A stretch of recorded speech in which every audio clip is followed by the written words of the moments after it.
పెడపల్లి మండలం జానకంపేట గ్రామం లక్ష్మీనరసింహస్వామి దేవాలయం. ఈరోజు అష్టమి శనివారం కాబట్టి భక్తులు అనేకంగా వచ్చారు. అష్టమి కోనేట్లో స్నానమాచరించారు. అన్న స్నానమాచరిస్తే అష్ట కష్టాలు పోతాయని భక్తులకు నమ్మకం చేస్తుంటారు.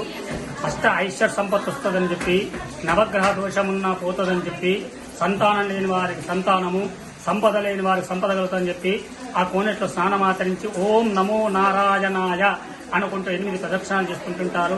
వచ్చే మార్గంలో శివాలయం ఉంది, అక్కడ దర్శించుకొని ప్రదక్షిణ చేసుకుని వస్తే పైకి వచ్చిన లక్ష్మీ నరసింహస్వామి దేవాలయంలో అక్కడ కూడా దర్శించుకొని వెళ్తుంటారు.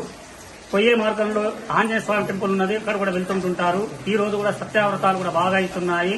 చాలా భక్తులు వచ్చారు. వచ్చే శనివారం 23 తారీఖు నాడు కూడా అమావాస్య శనివారం ఉంది.